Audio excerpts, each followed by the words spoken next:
इशिता और नीलिमा दोनों किचन में खड़े होते हैं और खाने की तैयारी पे बात कर रहे होते हैं। देखो इशिता बहू, तुम्हें घर के बजट के हिसाब से ही खाना बनाना होगा और वही खाना बनाना जिसमें कम खर्च हो और बजट ज़्यादा ना गिरे। तुम्हें पता है ना कि हमारे घर के हालात कैसे हैं। तभी इशिता कहती है, अरे हाँ माँ जी, मुझे पता है, आप फिक्र ना करें, मैं घर के बजट के हिसाब से ही खाना बनाऊंगी। ये कह के नीलिमा वहाँ से चली जाती है और इशिता सोच में पड़ जाती है कि वो ऐसा क्या बनाए कि जिससे खर्चा बहुत कम हो। तभी वो सादी सी सब्ज़ी और रोटी बना लेती है। इशिता के परिवार में उसका पति, देवर, नंद, सास और दादी सास और उसका ससुर रहते थे। अरे बेटा, तुम्हारी जॉब का क्या हुआ? पगार के बारे में कोई बात हुई क्या? अरे नहीं माँ, अभी तो कोई बात नहीं हुई, मालिक से बात करने का मौका ही नहीं मिला। जैसे ही मुझे मौका मिलेगा मैं मालिक से ज़रूर बात करूँगा। हाँ बेटा, तुम्हें पता ही है हमारे घर के हालात कैसे हैं। नीलिमा का परिवार दरअसल मिडिल क्लास फैमिली था और उनके खर्च बहुत ही कम थे, लेकिन उनकी तनख्वाहें भी बहुत कम थी, जिसकी वजह से उनके हालात हर वक्त बस नॉर्मल ही रहते थे। अरे माँ जी, आप फिक्र न करें, सब कुछ ठीक हो जाएगा।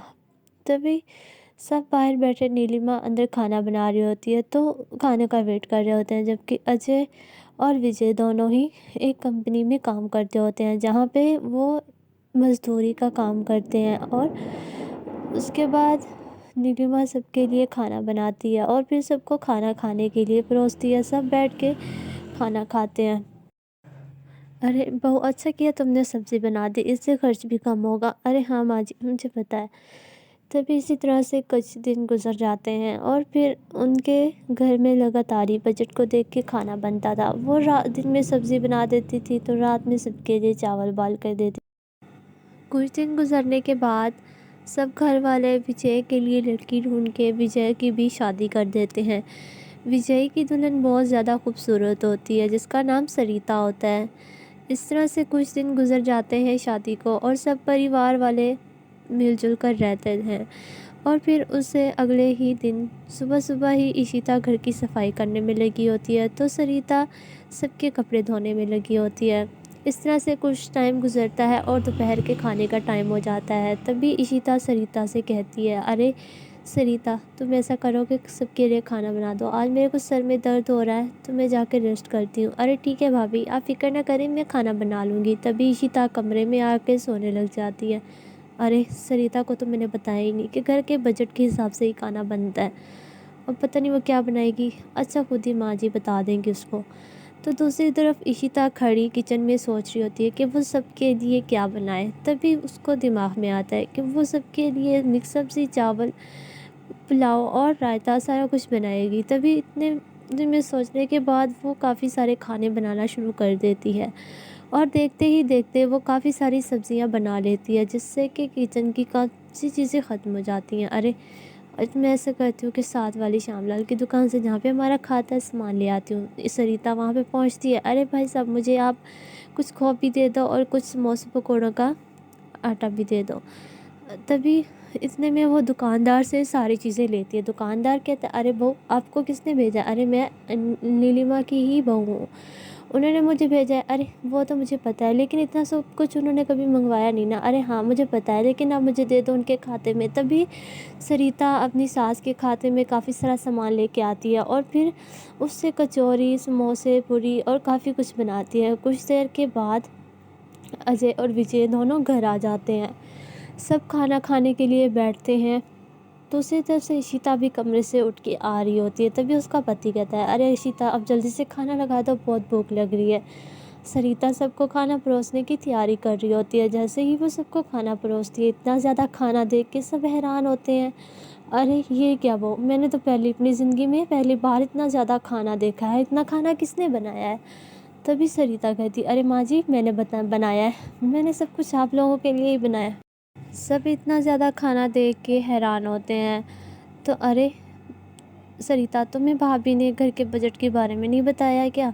अरे इशिता, तुम्हें पता है कि हमारे घर में सब बजट के हिसाब से ही खाना बनाते हैं और तुमने इतना सारा, हमारे घर में तो इस टाइम सिर्फ सब्ज़ी ही बनती है। अरे भाभी, क्या हुआ, अब खाना भी ना खाए बंदा?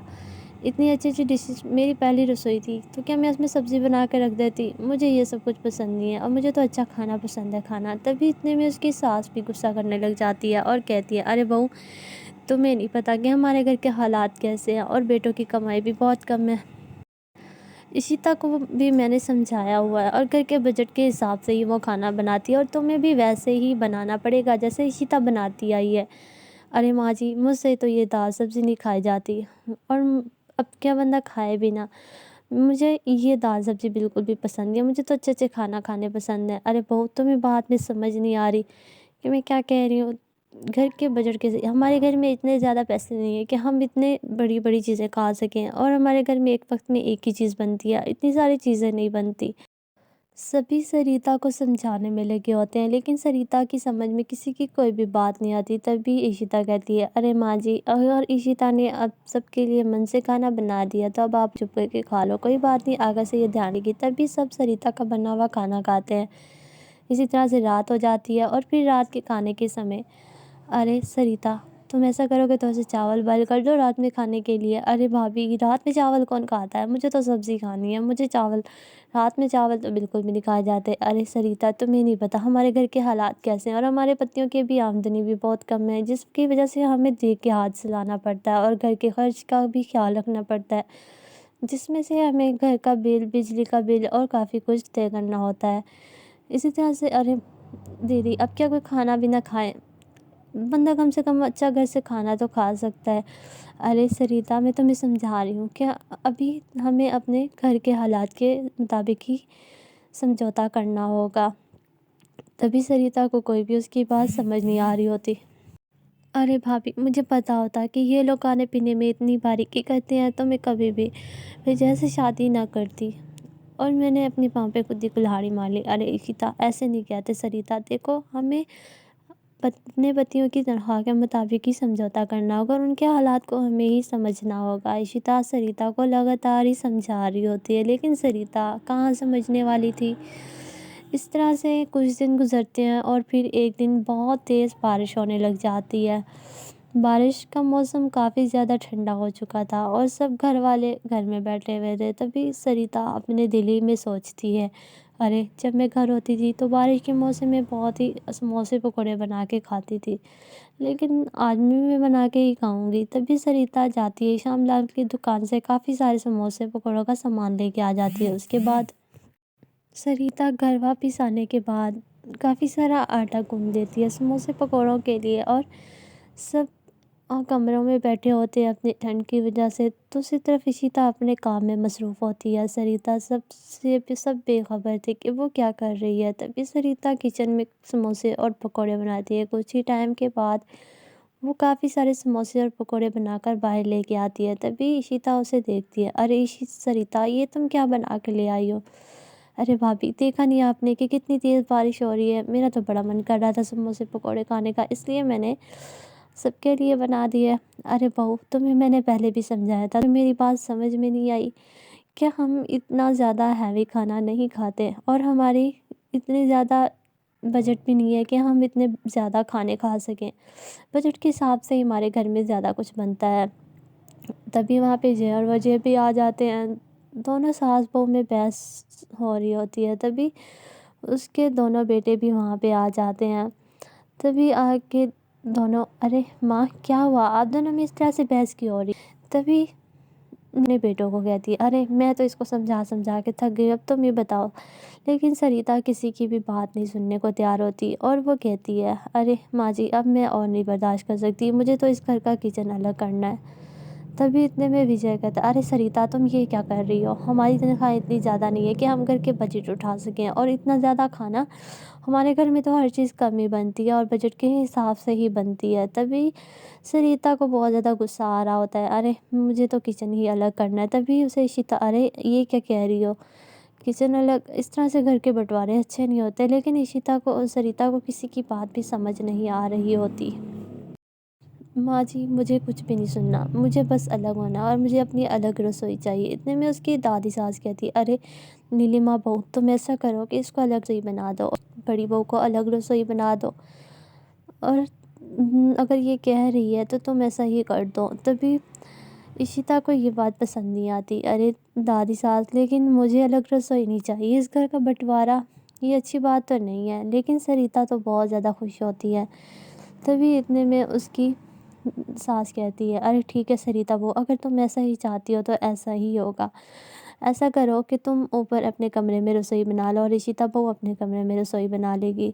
दोनों बेटे, अरे माँ आप दादी और पिताजी और नंदिनी मेरे साथ ही रहोगे। तभी इसकी अरे नहीं बेटा, हम एक पे बोझ नहीं बनेंगे। दोपहर का खाना हमारा इशिता बनाएगी और रात का खाना हमारा सरिता बना दिया करेगी। तभी सब इसी तरह से घर का बंटवारा कर देते हैं और सब अलग अलग ही रसोई बनाते हैं। तभी इतने में अजय विजय से कहता है, अरे विजय, बिजली का बिल और घर का किराया हमें आधा आधा करके ही देना होगा। सरिता अपनी अलग रसोई से बहुत ज़्यादा खुश होती है। एक दिन बहुत ज़्यादा तेज़ बारिश हो रही थी। सरिता का दिल पकोड़े खाने को था। वो बैठ के अपनी मर्ज़ी से समोसे और पकोड़े बनाती है। अरे अच्छा हुआ जब मैंने अपनी रसोई अलग कर ली, वरना तो मैं वहाँ पे कुछ खा पी भी नहीं सकती थी। सरिता इसी तरह से अपने लिए मज़े मज़े के खाने बनाती।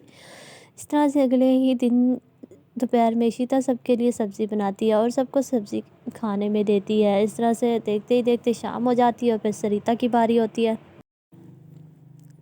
अरे ऐसा करती हूँ कि माँ जी और पिताजी वालों के लिए सब्ज़ी और खिचड़ी बना देती हूँ। इशिता उनके लिए खाना बनाती है और फिर सीधा वो खाना लेके उनके कमरे में उनको खाना देने के लिए जाती है। सभी इशिता का खाना देख के हैरान सरिता का खाना देख के हैरान होते हैं। सरिता बहुत ज़्यादा खुश होती है और सब उसकी वजह से बहुत ज़्यादा परेशान होते हैं कि इस तरह से घर का बजट मैनेज नहीं होगा और सरिता अपना ही नुकसान कर रही थी। और सबको इस बात का एहसास था, लेकिन सरिता को इस बात का बिल्कुल भी एहसास नहीं था। अरे बहू, अच्छा है बहुओं पे ज़िम्मेदारी पड़ी तो इनको एहसास होगा अपनी ज़िम्मेदारियों का। दूसरी तरफ से विजय सरिता से कहता है, अरे सरिता तुम दे के ही काम चलाना, वरना ऐसा ना हो कि महीने के बजट में हमारा सारी सैलरी खाने पीने में ही चली जाए। और तुम्हें पता है ना, मैंने भाई को बिजली और घर के पैसों में से भी आधे आधे पैसे देने हैं। तभी सरिता कहती, अरे हाँ जी मुझे पता है, आप बिल्कुल फ़िक्र ना करो, कुछ भी नहीं होगा और कोई बजट भी नहीं गिरेगा। अरे हाँ सरिता, इस बात का तुम खास कर ख्याल रखना है। सरिता इस दिन से हर रोज़ ही अपने लिए सब्ज़ी लेके आती और एक दिन इशिता, अरे सरिता, इशिता कैसी हो, कैसी चल रही है तुम्हारी रसोई? अरे हमें इस तरह से घर के बंटवारे नहीं करने चाहिए थे। तभी सरिता कहती है, अरे इशिता क्या हो गया आपको? भाभी आप चिल करें, कुछ भी नहीं होता। इसी तरह से एक दिन काफ़ी बहुत ज़्यादा तेज़ बारिश हो रही होती है। तभी सरिता इशिता से कहती है, अरे भाभी अब मैं तो चलती हूँ, देखें कितनी तेज़ बारिश हो रही है, मैं तो जाके समोसे पकौड़े बना के खाऊंगी, मेरा तो बहुत ज़्यादा मन कर रहा है। इशिता भी सरिता की बातें सुन के बहुत ज़्यादा परेशान होती है, क्योंकि उसको भी पता होता है कि सरिता गलत कर रही है और इस तरह से घर का बजट भी गिर जाएगा और काफ़ी ज़्यादा खर्चे कर रही है। इस तरह से सरिता अपने ही कमरे में आने के बाद अपनी रसोई में समोसे और पकौड़े बनाने लग जाती है और फिर बैठ के मज़े से खाती है। इस तरह से काफ़ी दिन गुजर जाते हैं और फिर सरिता लगातार ही इसी तरह से बहुत ही अच्छे अच्छे खाने बनाकर खाती थी। लेकिन विजय उसकी वजह से बहुत ज़्यादा परेशान रहता था। अरे सरिता, मैंने तुमसे कहा था ना कि बजट देख के ही हाथ रखना, अभी सैलरी आई नहीं है, लेकिन पता नहीं है कि क्या बनने वाला है। तभी सरिता को गुस्सा आ जाता है, अरे जी अब क्या है, अब बंदा खाना पीने में भी पाबंदी है क्या? बजट आपका काम है, मैं आपकी पत्नी हूँ, आप ही तो मुझे संभालना है। तभी इसी तरह से कुछ दिन गुजरते हैं और फिर सरिता एक दिन फिर से उसी शॉप से खाना लेके आती थी और सब्जियां बना देती थी। और जब भी बारिश होती थी और सरिता का मन करता था तो वो खुद के लिए समोसे और पकोड़े बनाकर खाती थी। इस तरह से पूरा महीना गुजर जाता है। उस दिन 5-5 हज़ार अजय और विजय को सैलरी मिली थी और सैलरी लेके तभी अजय विजय से कहता है, अरे अजय तुम्हें पता है ना, घर का किराया हमने 4 हज़ार देना और बिजली का बिल इस तरफ से 3 हज़ार आया है, तो मुझे 2 हज़ार घर का किराया और 1500 बिजली के बिल के लिए घर जाकर दे देना। तभी विजय अजय से कहता है, अजय कहता है, जी भाई ठीक है, मैं आपको दे दूँगा घर जाके। तभी वो कहते हैं, तुम्हारा राशन का बिल कितना है? अरे भाई ये तो नहीं पता मुझे, जाके पता करूँगा तभी मुझे पता चलेगा। तभी वो श्यामलाल की दुकान पे जाता है, अरे चाचा हमारा कितना बिल हुआ है, पैसे दे दो हमें। तभी वो कहता है कि तुम्हारा 4 हज़ार हुआ है। विजय सुन के बहुत ज़्यादा परेशान हो जाता है, अरे क्या 4 हज़ार? अरे हाँ, आपकी पत्नी रोज़ ही काफ़ी सामान लेके जाती है और पूरा 4000 बिल आया और मैंने सारा कुछ लिख के भी रखा हुआ है, मेरे पास पूरी रसीद है। तभी श्यामलाल वही रसीद बना के विजय के हाथ में दे देता है। विजय बहुत ज़्यादा परेशान होता है कि अब वो इसको 4000 दे देगा तो विजय उसके पास पैसे बिजली और घर के किराए के लिए बचेंगे नहीं। लेकिन फिर भी वो काफ़ी टाइम सोचने के बाद अरे अब श्यामलाल चाचा को तो पैसे देने ही पड़ेंगे, लेकिन वो उसको 4000 दे के घर वहाँ पे अजय आ जाता है। तभी वो वहाँ पे आके श्यामलाल से, अरे श्यामलाल चाचा हमारा बिल कितना हुआ है? तभी अजय का बिल 1100 रुपये हुआ होता है। तभी विजय सोचता है, अरे इशिता भाभी कितने मैनेज करती हैं और उनका 1100 हुआ है और हमारा 4000। तभी विजय गुस्से से घर में आता है और अपनी पत्नी से कहता है, अरे सरिता, मैंने तुम्हें कहा था ना बजट दे के घर चलाना, और अब 4000 श्यामलाल के घर दुकान का हो गया, 5000 मेरी पूरी सैलरी थी, अब मैं कहाँ से पैसे दूंगा भाई को घर की किराया और बिजली के लिए? सरिता को बहुत ज़्यादा दुख होता है और कहती है, अरे विजय, मुझे बिल्कुल भी अंदाज़ा नहीं था कितने ज़्यादा पैसे होंगे, इतने ज़्यादा पैसे हो गए। और हाँ, ये सब कुछ तुम्हारी वजह से ही हुआ है। सरिता और विजय दोनों बहुत ज़्यादा परेशान हो जाते हैं। और तुम्हें कहा था घर का बंटवारे का तुम्हें ही शौक था, अब घर का बिजली का किराया कैसे देंगे? तभी अगले ही दिन उनके घर में मालिक आ जाता है लेने के लिए। अरे अजय, विजय, तुम लोगों ने अभी तक मेरा किराया नहीं दिया, मुझे किराया चाहिए वरना मेरा घर खाली कर दो। तभी अजय कहता है, अरे विजय ने पैसे नहीं दिए ना, उसे बुला के लाओ। नंदिनी कमरे से विजय और सरिता को बुला के लाते हैं। तभी मकान मालिक उनके दर पे खड़ा होता है। तभी विजय उनको सारी बात बताता है कि 4000 उसने राशन वाले को दे दिया, अब उसके पास पैसे बचे ही नहीं। सब सरिता को बातें सुनाने लग जाते हैं। देखा सरिता, ये सब कुछ तुम्हारी वजह से हुआ है, हम तुम्हें कहते थे कि बजट के हिसाब से घर को चलाओ। सरिता बहुत ज़्यादा परेशान होती है। अरे माँ जी, मुझे माफ़ कर दो, ये सब कुछ मेरी वजह से हुआ है, मैं जानती हूँ। अगर मैं हिसाब से चलती तो आज ये सब कुछ ना होता, मेरी वजह से आप सबको बहुत ज़्यादा परेशानी हो रही है। अरे देखा वो, हम लोग तुम्हें कहते थे कि बजट के हिसाब से घर चलाओ। ऋषिता पाओ किस तरह से घर को मैनेज करती थी और इसी तरह से घर के लिए पैसे भी बचा देती थी। सरिता बहुत ज़्यादा रोने लग जाती है और मकान मालिक, अरे आप अंकल हमसे 1-2 दिन में पैसे ले लीजिए। लेकिन मकान मालिक कहता है, अरे नहीं, अभी नहीं, मुझे अभी ये पैसे चाहिए वरना अभी के अभी ये घर खाली कर दो। सब सरिता को बातें सुना रहे होते हैं। सरिता सबसे माफ़ी मांगती है, अरे मुझे माफ़ कर दो, मैं अपने भाई से पैसे मंगवाती हूँ। तभी सरिता अपने भाई को पैसे कहने के लिए फ़ोन करती है। तभी उसका भाई कहता है, अरे तुम्हारा दिमाग ख़राब है, तुम्हें पता है कि मेरे ऊपर पहले इतना कर्जा है, मेरे पास ज़हर खाने के पैसे नहीं है, मैं तुम्हें कहाँ से पैसे दूँ? सरिता को वहाँ से भी पैसे नहीं मिलते और सब बहुत ज़्यादा दुखी होते हैं। मकान मालिक उनको घर से बाहर निकाल देता है और घर का कुंडी लगा देता है। तभी कहता है, अगर तुम लोगों ने 2 दिन तक किराया दे दिया तो ये घर तुम लोगों का, वरना हम किसी और को रख लेंगे। मकान मालिक उनको ये कह के वहाँ से चलने लगता है और फिर वहाँ से चला जाता है। सब बहुत ज़्यादा परेशान होते हैं। अजय और विजय यही सोच रहे होते हैं कि अगर वो बिजली का, उनके पास घर नहीं बचेगा और घर का बिल देंगे तो उनकी बिजली नहीं रहेगी। सब बहुत ज़्यादा सबसे कहती है, अरे माँ जी, आप लोग फ़िक्र न करो, मैं कुछ करती हूँ पैसों का। सभी बहुत ज़्यादा परेशान होते हैं और सरिता सबसे माफ़ी मांगती है, अरे ये सब कुछ मेरी वजह से हुआ है, अगर मैं अपना हिसाब से चलती तो ऐसा कभी भी ना होता। मैंने आप सबकी बात नहीं मानी, आप लोगों ने मुझे बहुत समझाया, लेकिन मुझे अच्छे खाने खाने की इतनी थी कि मैंने किसी की भी बात नहीं सुनी। मैं आइंदा ख्याल रखूँगी। लेकिन अब क्या था, लेकिन अभी तो हालात बिगड़ चुके थे जिसकी वजह से सब बहुत ज़्यादा परेशान खड़े हुए थे। तभी सरिता अपने पति से कहती है, विजय, अब हम कहाँ से लाएंगे पैसे? सब बहुत ज़्यादा परेशान खड़े होते हैं। इशिता ही सबसे कहती है, अरे आप लोग फ़िक्र ना करो, मैं अपने मायके से पैसे लेके आती हूँ। इशिता जाती है और अपने मायके से काफ़ी सारे पैसे लेके आती है और फिर वो घर का किराया भी दे देते हैं और फिर मकान मालिक उनका दरवाज़ा खोल देता है और वो लोग घर में चले जाते हैं। फिर इसी तरह से कुछ दिन गुजरते हैं और फिर उस दिन के बाद से इशिता भी सुधरने लग जाती है और फिर अपनी ज़्यादा खाने की आदत को भी छोड़ने लग जाती है और सब उसी घर में वापस आ जाते हैं।